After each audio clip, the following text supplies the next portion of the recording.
सत्य गुरुवे नमः। ज्योति देखो नाद सुनो, अखंड जाप का जाप करो, सत्यानंद अमृत पान से फिर कभी ना तुम मरो।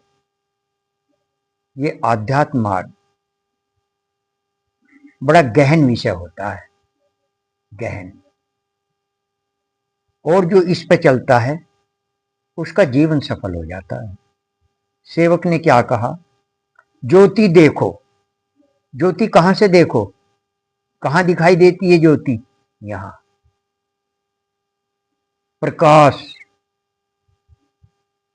चांदना। गुरु ग्रंथ में चांदना कहा गुरु नानक देव। ये तो हमारे ऋषि मुनियों का, संतों का कथन है। और ये कोई असंभव भी नहीं है। आंखें बंद करके ज्योति का साक्षात्कार होता है और संत कराते हैं, बता देते हैं मार्ग। वह उस पर चलना है, फिर ठीक हो जाएगा सब। तो ज्योति देखो, नाद सुनो। सेवक ने फिर नाद के लिए कहा, अनहद नाद। अनहद नाद ये भी अंदर का ही है, यहां सुनाई देती है। और आवाजें तो अनेक हैं इसमें, नाद अनेक हैं, पर जो ओम नाद है ये अंतिम आवाज है, मंजिल के साथ की सीढ़ी है, डंडा है मंजिल के साथ का। इसे सुनना चाहिए। और ओम नाद ये मैंने बहुत पहले भी बोल रखा, फिर बोल रहा हूं। ओम नाद जो है ये करोड़ों में कोई एक होता है। सेवक के ऊपर भी गुरुदेव की कृपा है इस ओम नाद की। मैं किस लिए बोल देता हूं ये कि सेवक के ऊपर भी कृपा है? इसलिए बोल देता हूं कि करोड़ों में कोई एक मिलेगा जो ओम नाद सुनने का मार्ग बताएगा। करोड़ों में, लाखों में नहीं है, करोड़ों में मिलेगा। तो इसलिए सेवक बोल देता है, भाई कोई इच्छुक हो कि हम ओम नाद तक कैसे जाएं, और उसे कोई ना मिल रहा हो, तो ये मुझे ये भी मालूम है, सेवक को ये भी मालूम है कि ये वीडियो जो है पूरी दुनिया देखती है, संसार देखता है इसे। तो संसार में एक से एक जिज्ञासु बैठे हैं, साधक बैठे हैं, पर ओम नाद सुनने वाले करोड़ों में कोई एक है। और सेवक के ऊपर गुरुदेव की कृपा है। तो कोई खोज रहा हो ऐसे मानव को कि भाई हमें कोई बताए कि ओम नाद तक हम कैसे जाएं, कौन से रास्ते से जाएं, क्या करें। वैसे कम ही लोग होते हैं ऐसे जो इसके जिज्ञासु होते हैं, चाहने वाले होते हैं। तो इसीलिए सेवक बोल देता है कि सेवक के ऊपर भी गुरुदेव की कृपा है। और ऐसे नहीं मैं सेवक बोल रहा नहीं, पहले प्रमाण दूंगा। जो कोई आएगा सम्मुख उसको प्रमाण दूंगा कि सुनता भी है मुझे ओम नाद या नहीं। ओम नाद नहीं है ये, ओम नाद है, ओम नहीं है। ओम जैसी है, जैसे ये लिखा नहीं जाएगा, पर लिखा जाएगा क्या? पट पट पट। अरे पट पट ना कर। तो ऐसी ओम नहीं है। वेद की 16,008 ऋचाएं हैं, हर ऋचा से पहले ओम लगा हुआ है, ओम लिखा हुआ है। तो ये अंदर से आया है। तो ये कोई बहुत, कोई यूं नहीं है कि कोई सूक्ष्म बात है, कोई छोटी बात है, ये बहुत बड़ी बात है। तो मैं बार बार बोलता हूं इस बात को। कोई इस ओम नाद का जिज्ञासु हो, सुनने की इच्छा हो, जाना चाहता हो वहां तक, तो सेवक से संपर्क करें। सेवक यथाशक्ति आपका समाधान करेगा और पहले प्रमाण देगा कि मुझे सुनता है या नहीं सुनता। क्योंकि रास्ता कौन बताएगा? रास्ता वही बता सकता है जो जिस रास्ते को जानता है। और जो जानता ही नहीं, यूं तो किताबों में ओम लिखा हुआ है, 16,008 ऋचाओं के आगे ओम लिखा हुआ है। और सेवक ये कह रहा ओम नहीं है, ये नाद है, आवाज है, ओम जैसी है, अंदर होती है और यहां आभास होता है, यहां अनुभूति होती है। करोड़ों में कहेगा कोई, करोड़ों में। और एक बात और कहता चलूं, यहां मैंने यूट्यूब पे मैंने नहीं देखा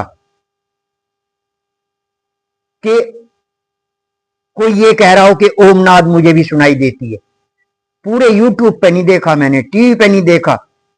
और देखो देखो जी, मैं ये नहीं कह रहा कि एक सेवक ही है, नहीं, अनेक हैं, पर हमने नहीं सुना।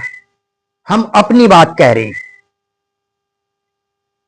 हमने नहीं सुना कि कोई ये कह रहा हो कि मुझे यहां ओम नाद सुनाई देती है।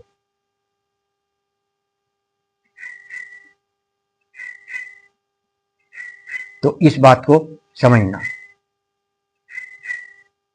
मैं वैसे ये कहता हूं, सेवक ये कहता है अनेक हैं, पर हमें नहीं, हमने नहीं ना सुना, ना किसी किताब में पढ़ा आज तक कि वर्तमान में, अब नहीं, अब वर्तमान में। ये नहीं कि कभी पहले तो हमारे कबीर साहब, गुरु नानक देव ने बड़ा व्याख्या करी। कबीर साहब ने कहा कि गगन मंडल कहा, गगन। और जी हमारे ऋषि मुनि अधिकतर इस नाद को, ओम नाद को सुनते थे, तभी तो उन्होंने लिख दिया। पर वर्तमान में हमने नहीं, ना पढ़ा ना सुना। सेवक ने हो कोई, ठीक है, हमें ना मिला हो तो मैं ये करवद कहता हूं, सेवक करवद कहता है, यदि किसी को ओम नाद सुनने का जिज्ञासु हो, कोई वहां तक जाना चाहता हो, तो सेवक मार्ग बताएगा। चलना आपको ही पड़ेगा। कोई कहे कितने दिन में, यह आपकी अपनी बात है, कितने दिन में जाएंगे आप। एक उदाहरण समझ लो, यहीं महात्मा बुद्ध और भगवान महावीर दो हुए, और एक ही समय के, और दोनों राजा के लड़के। भगवान बुद्ध को 6 साल लगे वहां तक जाने में, और भगवान महावीर को 12.5 साल लगे। तो उनका अपना अपना है, पता नहीं किसके अंदर क्या बात रही, क्या नहीं रही, हम तो नहीं जानते इस बात को, पर हमने ऐसे सुना है, पढ़ा है कि भगवान बुद्ध को 6 साल लगे और भगवान महावीर को 12.5 वर्ष लगे। तो ये ऐसा विषय है, ऐसे विषय हैं, ये आध्यात्म विषय। इसमें ये नहीं कि कोई बालकों का खेल है। ये हमसे लोग पूछ लेते हैं जी कुंडलिनी कैसे, कितने दिन में जागृत हो। अरे अभी तो शुरू भी नहीं किया, जागृत पहली कर रहा है। कुंडलिनी जागृत क्या है? कुंडलिनी कोई कुछ नहीं है, ये एक ऊर्जा है, शक्ति है, पावर है। और कुंडलिनी जागृत कहते हैं मुक्ति को। मुक्त हो गया वो बंदा, शक्ति यहां आ जाती है, ऊर्जा यहां आ जाती है, कुंडलिनी यहां आ जाती है चढ़ते चढ़ते। तो ये ऐसी लोग हमसे वैसे पूछ लेते हैं जी कुंडलिनी कितने दिन में जागृत हो जाए। अरे भैया अभी तो शुरू भी नहीं किया, शुरू कर ले पहले। जो चाहत करता है वो समझ लो अपने कार्य से सफलता से वंचित रह जाएगा। इसमें मांग नहीं है, बस करते रहना, करते रहना। नदी कभी ये नहीं कहती कि मैं सागर में कब जाऊंगी, वो चलती रहती है, चलती बहती रहती है, पानी बहता रहता है। पानी कभी ये नहीं कहता मैं सागर में कब मिलूंगा। तो ऐसे ही चलते रहना, चलते रहना। ये मार्ग आध्यात्म है मेरी बहनों, मेरे बंधुओं। अब ज्योति के बारे में कहा, प्रकाश के, उसके अनंत के बारे में कहा। अब नाम अखंड जाप। अखंड जाप कौन सा है? अखंड जाप है जो हनुमान जी करते थे। हनुमान चालीसा में कहा भी है, नासै रोग हरें सब पीरा, जपत निरंतर हनुमत वीरा। रोग और पीड़ाओं का नाश हो जाता है जो इस अखंड जाप को करता है।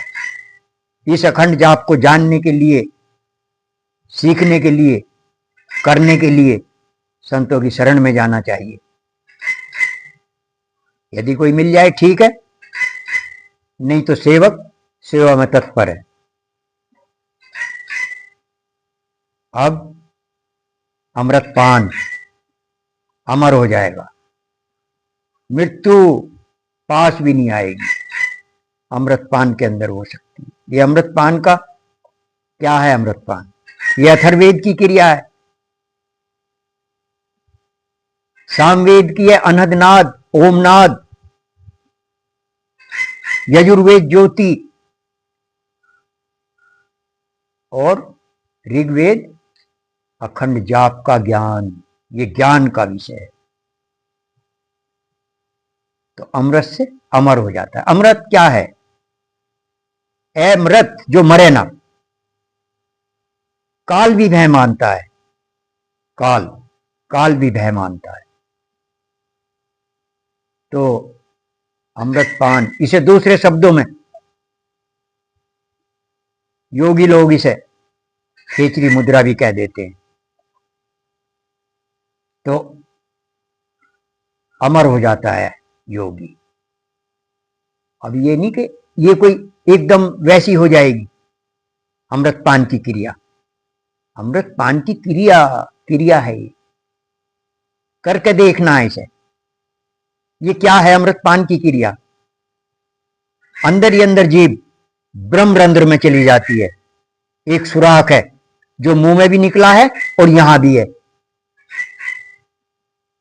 सहस्रार में खुलता है वो, और अंदर मुंह के भी है। तो जीभ ब्रह्मरंध्र में चली जाती है, वहीं से तो अमृत आता है। और क्या? सहस्रार से आता है अमृत, जिसे हमारे संतों ने, ऋषियों ने कहा कि गगन मंडल से झरना झरता। गगन किसको कहा? इसको, सहस्रार को। गगन वो नहीं, सहस्रार, गगन कहा इसे। गगन मंडल में अमृत का कुआ, सदा झरे सुक्कारी रे, और पंगु पुरुष चढ़े बिन सीढ़ी, पीवे भर भर झारी रे। ये ब्रह्मानंद जी ने कहा, बहुत बड़े साधक थे ब्रह्मानंद जी। पंगु लंगड़े को कहते हैं, लंगड़ा भी चढ़ जाता है।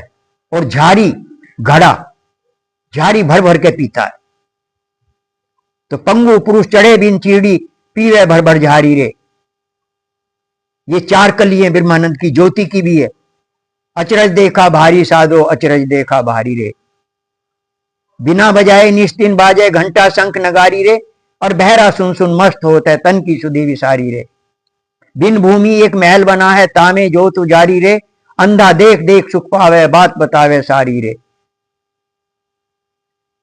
तो भाई ये ऐसी बातें हैं सब।